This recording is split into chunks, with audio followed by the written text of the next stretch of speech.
Hi friends, welcome to Beautifully Bookish Bethany. Today's video is the start of an exciting new reading vlog where I'm going to be reading books all about dragons.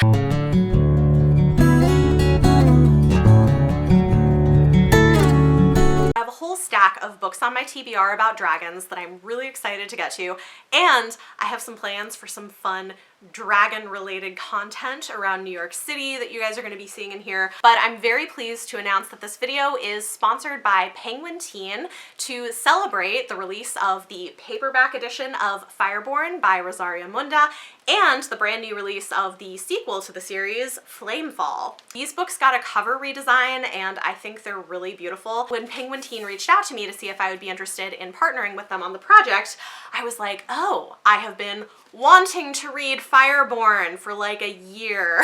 It's been on my TBR. I have the original, this is the original cover, this is the new cover.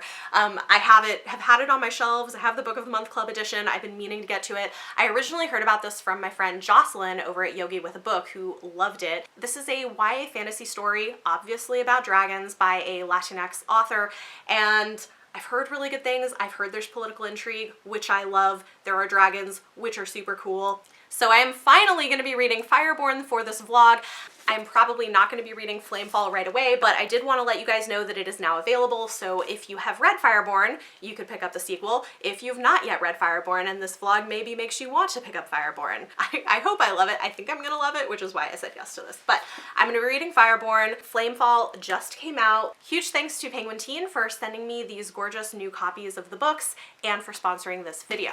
With that said, let's get into the rest of my TBR. I'm going to be reading Fireborn. I am also going to be reading The Rage of Dragons by Evan Winter. This is another one that's been on my TBR for a while, and it should be interesting because I know this is a really polarizing book. I have friends who hated this book.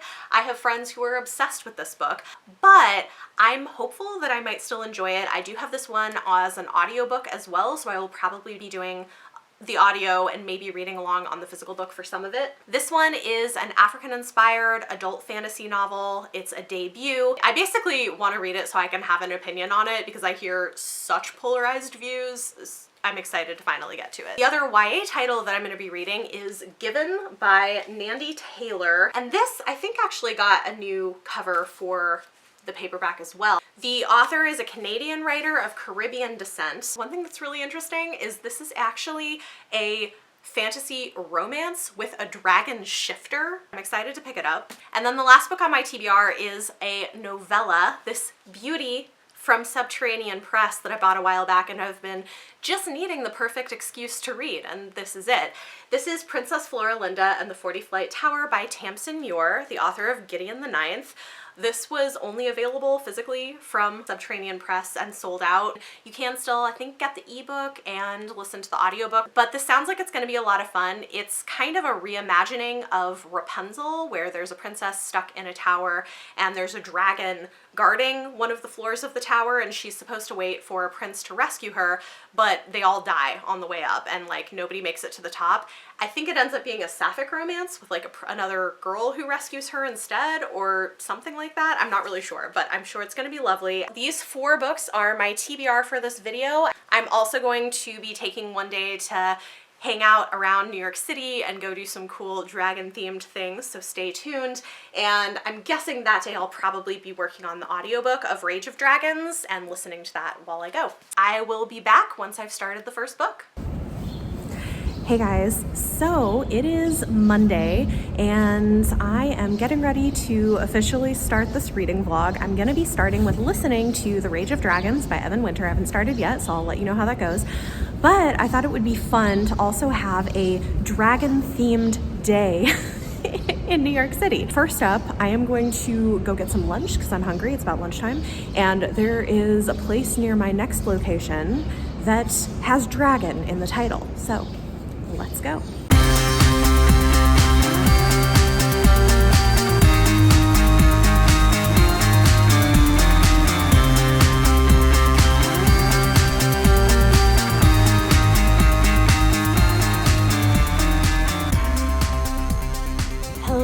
Okay, so behind me is the Met. I am stopping here to eat my lunch, and then I'm gonna go find some dragon-related art. I really like the Met. It's a great museum, and Central Park over here is beautiful, so I'll kind of show you a little bit over here. We've got more things on the agenda. So far, I am enjoying Rage of Dragons pretty well. One thing that's kind of cool about this magic system is gifted people are able to like psychically bond with dragons and use them as like a weapon, which is interesting. So that's cool. I don't have much else to say at this point. Slowly getting to know the world, getting to know Tal, who's the main character, and they're currently under siege. So for lunch, I have a lamb gyro and some bottled water.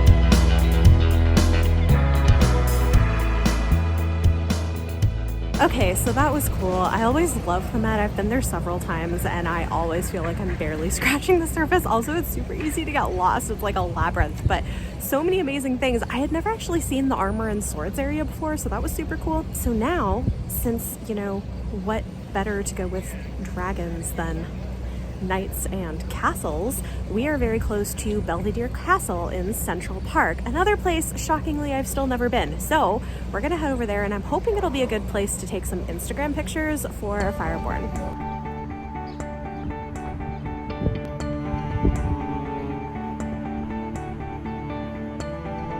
There it is. Super cool.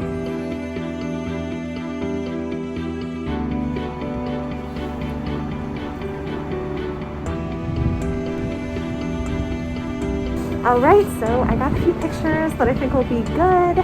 Now I'm gonna go get on another train and we are headed to Brooklyn. Quick update on the book too. It's definitely interesting.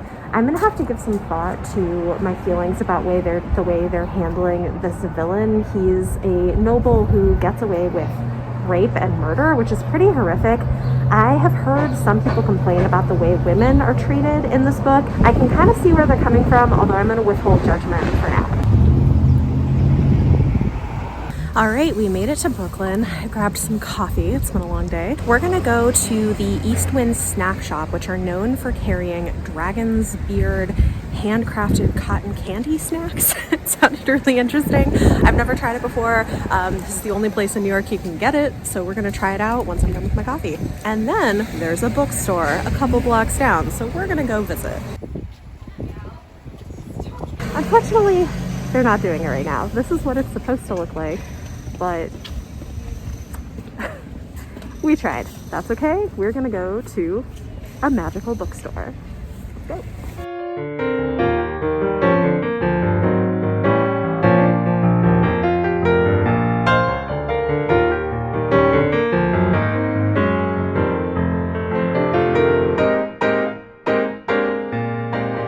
Well, that was fun. I decided to grab Exhalations by Ted Chiang, which I've heard great things about as a short story collection. Sadly, the Dragon's Beard candy was a non-starter, but I think this has been a fun day, so I'm gonna head back home and keep listening to the audiobook. Hey guys, I am back home, and while I was out today, I listened to almost half of Rage of Dragons. I went through to find where I'm at in the audiobook. That was very productive. My feet are so tired. I walked so much.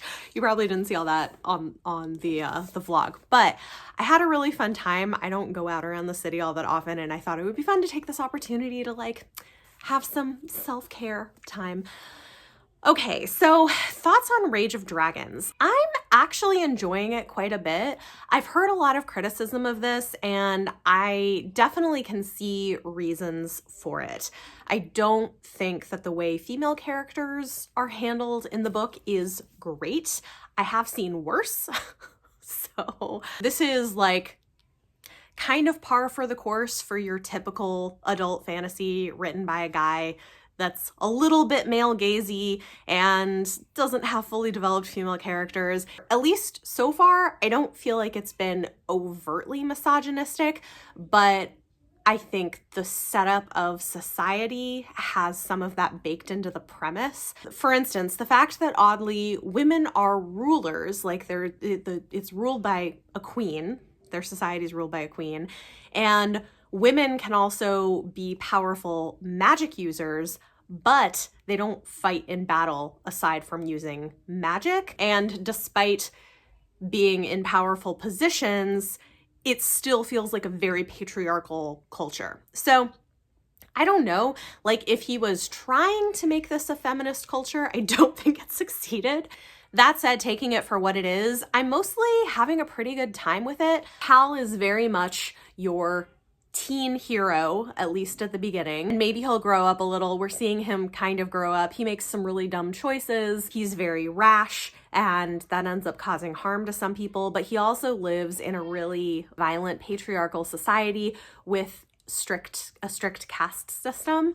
And a lot of the classist stuff in this is pretty horrifying. It's like, and there's race elements built into it as well, where there's the highborn classes from a certain bloodline, and then there's the lowborn classes, and then in between, which is what he is, where they're mixed, but they're still considered much lower than nobles. And like if a lowborn attacks a noble, the punishment is execution.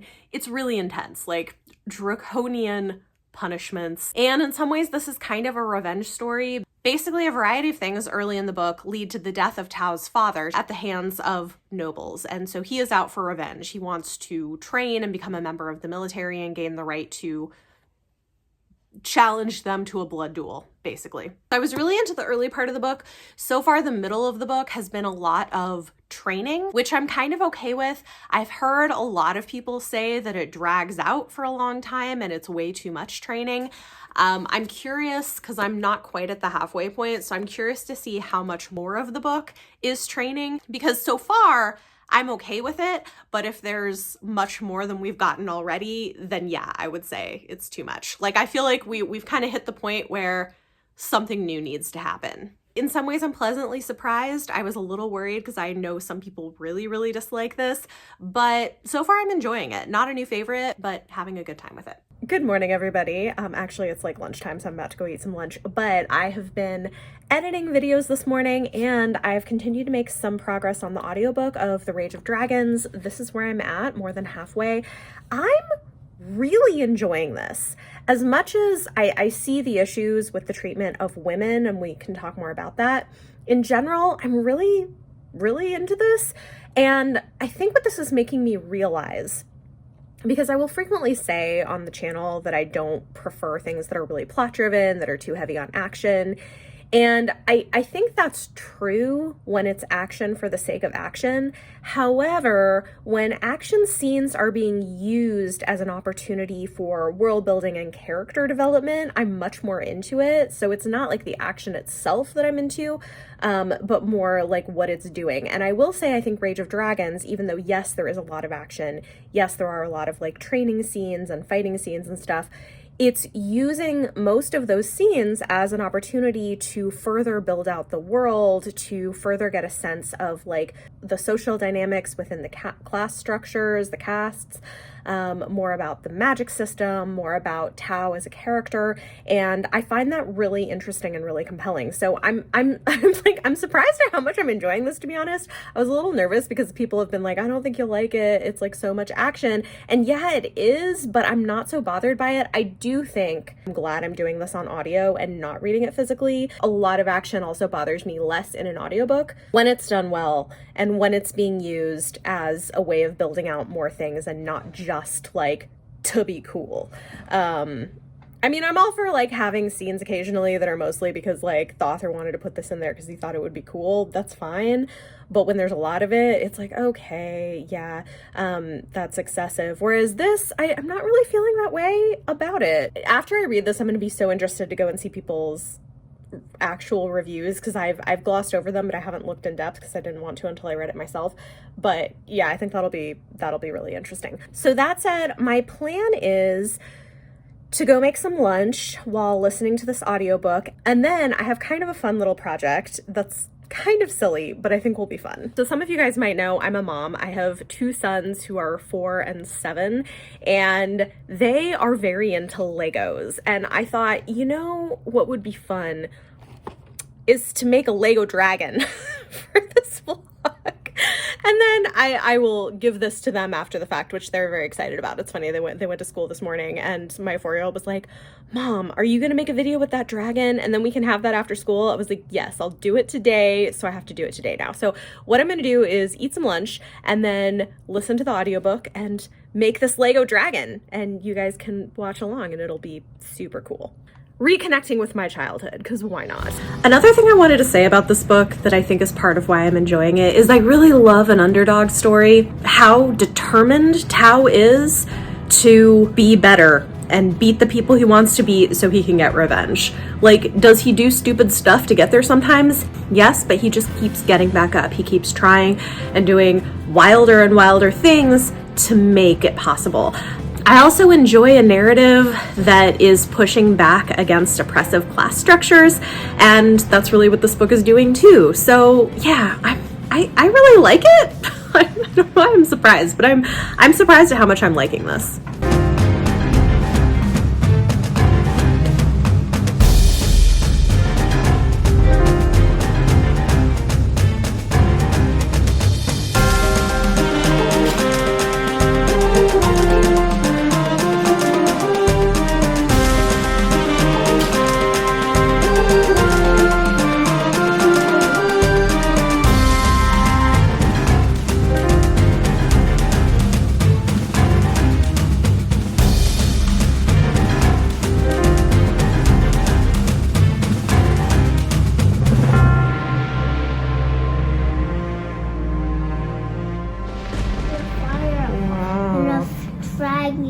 All day long.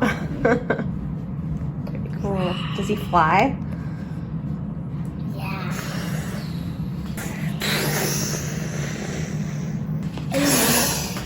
And he has a super chain. Good morning. So I have started reading Fireborn by Rosaria Munda, and so far it's really interesting. I'm not very far into it yet, but I'm finding the world building to be particularly interesting. So it's set in this world where there's been a revolution, an overthrow of government. So previously there had been like nobles, and your bloodline is what determined your rank in society. And it was sort of like almost like communist revolution type thing. Maybe not quite communist, but everything is now a meritocracy where supposedly you earn or are naturally born with gifts that allow you to progress higher in society. However, we're already starting to see indications that things are not quite so simple, that family and money still play a part, even if they like to pretend that they don't. It's pretty interesting. This one also features dragons much more prominently than Rage of Dragons. Rage of Dragons, they're like in the background. You don't really see them on page much, even though I am enjoying it. Like the dragons so far aren't playing a huge role. Whereas with this, the main characters are actually dragon riders. They're teenagers who are in training for the military, and they ride dragons and have psychic connections with their dragons, and it's pretty cool. There's 2 main characters, a girl named Annie and a boy named Lee, and they are competing in a tournament that is going to determine who the lead dragon riders are, basically, and those will be the ones considered to be political heirs to the current leader. What's interesting about this is that Lee grew up in an orphanage, but is secretly the surviving son of one of the old noble families who were all supposed to have died, and nobody knows that that's who he is. Meanwhile, Annie is from the peasant class and is really looked down upon despite her giftedness. So again, we're getting like these interesting political dynamics, which I'm really into. Curious to see where it goes. So it's like YA, but has like quite an interesting political background, which makes sense because if you read the author bio, she studied politics at Princeton. So like, there you go. Yeah, so far I'm liking it. I will check in with you guys on that later. And I only have about an hour left in the audiobook for Rage of Dragons, so I expect I will probably finish that up today. I just finished The Rage of Dragons by Evan Winters, and I've got to go pick up my kids from school in just a few minutes here, but I thought I would do a quick update. Yeah, I can see why there are complaints about this book, and honestly, I don't like the treatment of women. I think this could have been so much better. I think women are kind of being treated a little bit more as props for the story of our male main character, which I don't love. Like, that could be a lot better. If you're gonna write female characters, the way to do it is make them fully fleshed out, where they have their own stories, their own motivations and reasons for doing things, and it's not just about the hero. So I don't love that. That's like my biggest complaint with this book, honestly, because otherwise I did really enjoy it. I had a good time with it. I think the world is fascinating. I'm into the story. I like a revenge story. I didn't dislike Tao as a main character. I know some people do. He's not like a favorite character for me, but I think he's perfectly fine and interesting, even if he does make dumb choices sometimes. So yeah, I liked this. I would read on in the series. I think I would probably give this like a 4-star. Are there problems with it? Yeah, for sure. And I would be curious to see how the second book handles some of this stuff, because this is a debut. So book 1 down. I'm in the middle of reading Fireborn physically, and I discovered that on Scribd there is the audiobook for this one, Princess Florinda and the 40 Flight Tower, which is perfect. So I'm gonna start listening to this while I walk over to pick my kids up from school. Hey guys, so far this book is really entertaining. It's not quite what I thought it was, so I'll give you a little bit of an update later, but it is that she's stuck in a tower and the princes keep dying trying to save her, but then she tries to like kind of save herself. Sort of. Definitely has this sort of British sense of humor, and yeah, I'm enjoying it. I'm getting a kick out of it so far. Hey guys, so I finished reading Princess Florinda and the 40 Flight Tower. So this was not what I thought it was, but I ended up really loving it. It was great. It was super funny. Made me laugh. It's got kind of a British dry sense of humor. I think if you like Tamsin Muir's sense of humor in Gideon the Ninth, you will probably also enjoy this one. And the premise is really fun. It does involve a princess who is locked up in a tower by a witch with a different monster, including a diamond-clad dragon at the bottom at each level. The problem is that the princes keep getting eaten up by the dragon and stop coming, and she gets tired of waiting and ends up seeing if she can like go by herself down. And so it turns into like sort of a survival story of her, along with a fairy associate, figuring out how to survive, going down each level and killing the monsters, and slowly becoming less and less of a princess. It's great. It's like very tongue-in-cheek and, eventually becomes rather brutal, which makes sense given this is Tamsin Muir. But yeah, I loved this. I'm giving it 5 stars. Super fun. I got through that much quicker than I had anticipated. So yay. So far, books have been a success. Hey guys, so it is Thursday night and I have been making some progress on Fireborn. I'm planning on reading some more tonight, but I wanted to update you guys. I'm about 100 pages in and I'm really liking it. I find the world so interesting. There's definitely a lot of focus in here on the politics, the political side of things. And it is definitely one of those books where I feel like if you are a reader who needs a very action-heavy, plot-driven book where things are happening really quickly, this might be a little slow for you. It's a little more on the slower paced side, especially for YA. And instead, it's spending a lot of time on building out the political system as it has been since the revolution, giving us some sense of what the political system was like pre-revolution and some of the social issues involving things like poverty, for instance, that were involved in that, and also getting to know our 2 main characters and their history. I'm liking it a lot. I'm finding it really interesting, and it's clear that she's playing these kind of mental games too of like, what is a better or worse system of governance between these two options. Obviously, democracy is not one of the options in here, but we have the former system, which was an autocratic, nobles run things, not quite like a king, but like noble families run everything, and it's all based on blood, and they take as much as they can from the people and like don't really care if everybody else is starving.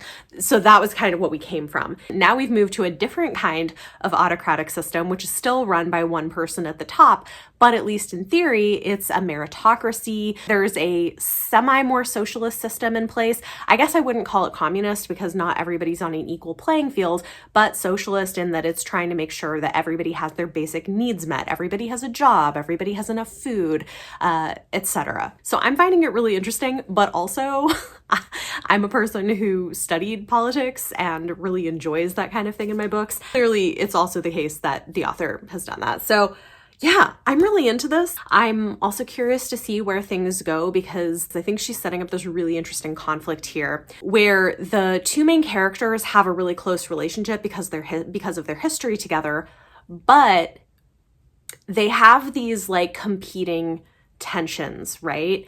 Because Annie's family was actually killed by Lee's father, and she doesn't hold him responsible for that, but she definitely does not want a return to the old system. Meanwhile, Lee is having to come to terms with the fact that maybe his father and his family were not as noble and as good as he was raised to believe that they were when he was a young child. Now is faced with a decision to make because he can either stay with his sort of found family or created family under the new regime and fight with them and for them, or he can defect and go back to his extended family members, cousins, etc., who survived and sort of went into exile and want to return. So it's a really interesting setup. This is totally my jam. I'm really enjoying it and curious to see where it goes. So I will check back in a little bit later. Hey guys, it's Friday and I am making a lot of progress in Fireborn. I read to the halfway point last night and then I've read a little bit more today and I'm continuing to really enjoy it. I think she's doing a really great job of crafting the world, the dragons, and the dragon choosing ceremony is really cool. Seeing the different ways that the riders can interact with their dragons and connect with their dragons is really fun, and I really like the characters. One thing that I'm enjoying and think is done well, but I, again, like may not be everybody's cup of tea, is there is sort of a love quadrangle, I guess you could say, in the early part of this book. So there is a friend who likes Annie, and there's another friend who likes Lee, and Annie and Lee have complicated feelings for each other and complicated feelings for these other people. You know, as these things do, relationships can get messy, especially when you have all of these big forces at work with like fears of betrayal and like the political ramifications of things. I find it really interesting. One thing I have given a little bit of thought to is how realistic is it that, you know, the fate of society would be put in the hands of 16-year-olds? I mean, yes, fair. However, this is kind of just the thing I think you have to go with when you're reading a YA book because that's always the way it is. I think in my head, I'm like, oh, they're like 20. Or something, but they're not, they're 16. Yeah, but I'm really enjoying this. I'm liking where it's going. I'm gonna be a little vague because I don't want to give you guys spoilers, but I am really into this and I think she's doing a great job of writing complicated characters. There aren't any real villains here. Even when you think somebody might be more of a villain, things end up becoming more complicated than you think they are. And that, I think, is really good character development and good writing and something I appreciate, because people who are seen as villains by one side see themselves as the hero and think that they're doing the right thing. No one sees themselves as the villain, and everybody has their own reasons for doing what they do and their own motivations and believe that what they're doing is right. And I think you see a lot of that in this book, and she's doing so far a pretty good job of holding those things in tension with each other. I'm really liking it a lot. So that is going very well. I will probably check back in with you guys once I'm done with the book. Hey guys, it's Saturday evening. I'm right near the end of this and some shit is about to go down. I'm so nervous for the characters right now. but it's really good. So I will probably be back whenever I finish this. Oh my gosh, you guys. I finished Fireborn. People are sleeping on this book. Like, I'm not even kidding you. I was sleeping on this book. Why didn't I read this book earlier? It's so freaking good. I don't want to spoil anything, but this book is so good. And now I really want to read Flamefall because I want to know what's going to happen. Okay, so if you like political fantasy and stuff that's exploring ideas of like different types of political regimes and what's good and bad about them and the way that power can corrupt even when people have good intentions. Like, this does all of that and it's wonderful, but it's also a YA story that has kind of romantic subplots and, you know, interpersonal things and characters who are dealing with trauma from their past. But I freaking loved it, which I'm really glad. I mean, it would have kind of sucked if I did this and didn't like the book. I was pretty sure I was gonna like the book, but I really, really love the book. And then to top it off, I get to the end and I read the author's note. I'm such a nerd for stuff like this. Apparently, among other sources, Fireborn was inspired by Virgil's Aeneid and Plato's Republic. Specifically, like, this is really interesting. This is not going to be like interesting for everybody, but I was like, this is so cool and I can totally see it. Having read Plato's Republic, I can't remember if I read the Aeneid, but I have read Plato's Republic.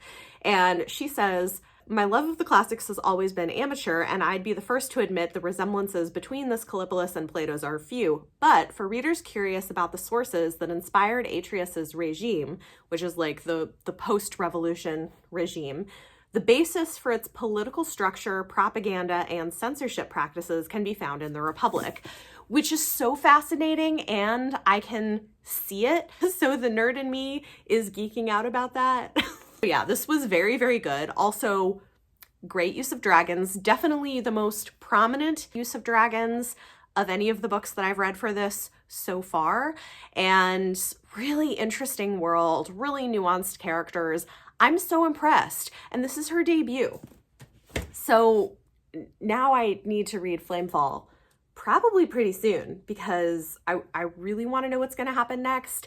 And I don't know if there's going to be more in the series or if it's just a duology, but yeah, really good. If you've been sleeping on these like I was, highly recommend you go check it out. I know this is a sponsored video, but like legitimately, legitimately loved it. I'm like, this is definitely going to be a 5-star read for me. Like, this might be one of the best YA books I've read this year so far. I'll have to give it some thought.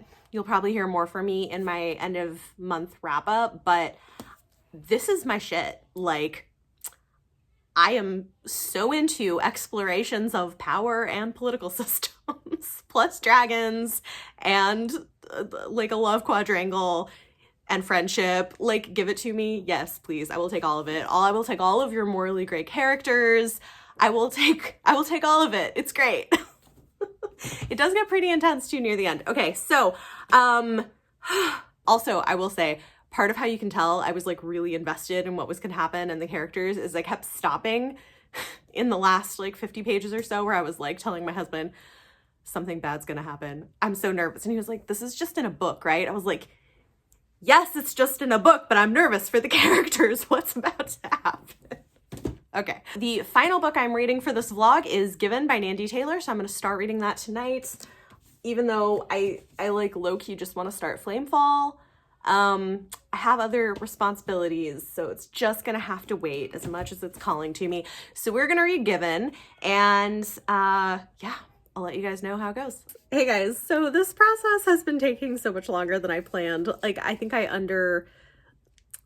undersold how busy I was going to be this weekend, but I have made some progress on Given. This is where I'm at right now, and it has been a really interesting book, and I think what the author is doing with this is pretty fascinating. There are, in fact, dragon shifters, which is pretty awesome, and the love interest is a dragon shifter, although we can talk a little bit about my thoughts on how my feelings about him, because so far I don't particularly like him, but maybe that will change. What's really interesting to me about this though is it's an immigration story, and our main character is going to a different country to go to school for a year and to try to find help for her dad, who's been really sick, and for her people. She's an islander. She comes from a very different culture, a very different background. She's a Black woman.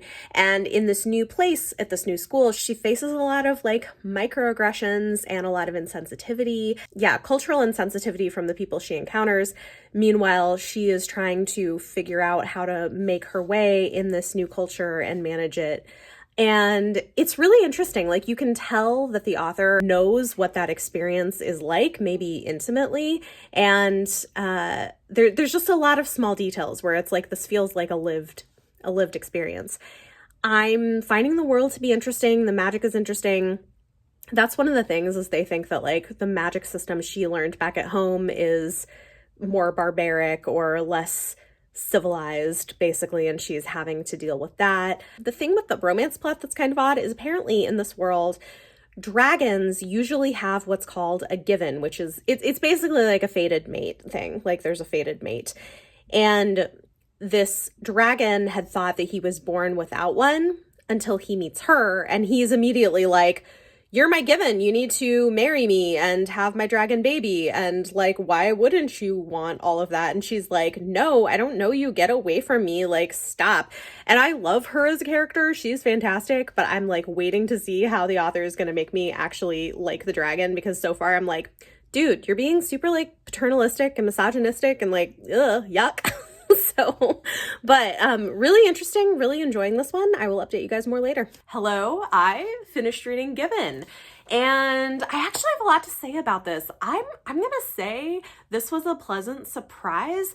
I thought it would be fun, but honestly, I didn't expect it to be as good as it is. I feel like people are really sleeping on this book, to be honest. I haven't heard a lot of people talk about it. It's got a slow burn romance plot that did in fact end up working for me. Honestly, at the beginning, I was like, I don't like this guy. How are you going to make me like him? But she did. She did a fantastic job of it, and it was really believable by the time that they were getting together. I wanted them together. It worked. And this is exploring so many interesting topics, from racism and microaggressions to immigration and having to cope with being in a completely different culture from your own. It even sort of tries to deal with disability representation to some extent, because there is a point at which the dragon, for reasons, loses his sense of smell, and as a dragon, that's kind of a disability. And so him having to wrestle with his feelings about the loss of things for that. Yeah, I liked this a lot, and I loved the main character. She's just so strong and smart and knows what she wants and goes after it. And I really hope we get a book 2, because it definitely leaves it at the end wanting a book 2. There are plot points that have not yet been resolved. I think it does a good job of resolving the beginning portion of this relationship and some of the specific conflicts that take place in this book, but there are some larger conflicts that have not yet been resolved, and I want more. I think the world is really interesting. I think the magic is really interesting. I was very into this, and it's going to be 5 stars. I am surprised, to be honest, at how successful this video has been. Maybe I really need to read more books about dragons, but I don't know if it's the dragon thing. I just feel like there's definitely been a couple of underhyped books that I've read in this video. Here are the 4 books I read, and to be honest, I didn't expect to like all of them, and certainly not like all of them as much as I did. My lowest rating was for Rage of Dragons. I gave this one 4 stars, but I actually still had a pretty good time with it and do want to continue on with the series, which I was not at all certain that was going to be the case. Then all 3 of these books were 5 stars, but they're very, very different. I think if we're gonna rate them in terms of dragony-ness, is that a word? It's not, but we're gonna make it a word.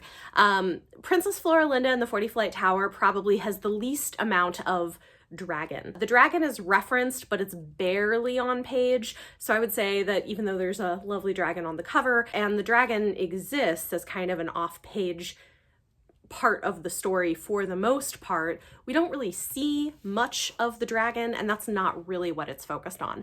But I really enjoyed this. I thought it was fun. I thought it was clever. It's a very good novella. It's a good version of what it is, and I did give this one 5 stars. Next, in terms of dragoniness, is going to be The Rage of Dragons by Evan Winter. We do have some dragons on page, but again, it's a pretty small part of the plot. They play a role that's more symbolic through most of the book. It's possible that the next book in the series would have more dragons on page because we're getting to a point where maybe they're going to start becoming more of what's going on in book 2. But in this book, we don't get a lot of dragons on page, but the dragons are important to the culture. They're important to the political system. It was interesting. Not a lot of dragons, but some. On the other hand, Fireborn is pretty dragony. There are a lot of dragons on page. There's dragon riding with fighting and competitions. There's dragons being used in war. And I think the dragons are really interesting in here. I will say the dragons here have a little less of a personality. These are not your human type dragons, although the dragons do have memory and emotion. The real characters here are the people. That said, I did enjoy Fireborn quite a lot. I feel like this book has been really flying under the radar and deserves more attention than it's been getting. The real standout for me here is the development of the politics and the political system and the political ideas that it's exploring. I also think the characters are really good. I think the world is really interesting. And while this is definitely not a plot-driven book, and so I could see some readers saying, oh, this is too slow, or it could be boring for readers who want a lot more action, for somebody like me who loves the politics and loves the characters, this was fantastic. So I'm very, very pleased. And then, of course, the most dragony of them all is Given, where there are all of these dragon shifters who are characters on page, and the love interest is a dragon shifter, and that is super interesting. I really enjoyed this. They're supposedly descendants of the original dragons who were more sort of godlike and did not transform into humans. So they're dragon kind, but they're generally called dragons at this point in the world. I was really into the way that they did the dragons in this, and I just loved the book as a whole. So there you have it. If you are looking for some new fantasy books to try that have dragons in them, hopefully this gives you some great recommendations. And I am like surprised and pleased, but surprised that I got 3 5-star reads out of this video. I was not anticipating that. Thank you again to Penguin Teen for sponsoring this video. Definitely go check out Fireborn and Flamefall. There's a link down below that you can use to go purchase the series if this is something that you're interested in. Talk to me in the comments down below. Let me know any of your thoughts or feelings on anything I talked about in this video. And for your question of the day, tell me about your favorite dragon book. What's a dragon book that you have read and really loved? Or the book with the best dragon or dragons in your opinion. Let me know in the comments down below. If you like this video, give it a thumbs up, subscribe if you want to see more, and if you want to support the work of the channel, check out the Patreon link down below, or check out channel memberships if you want to get sneak peeks on all of my upcoming video projects. Thank you guys so much for watching, and I'll see you next time.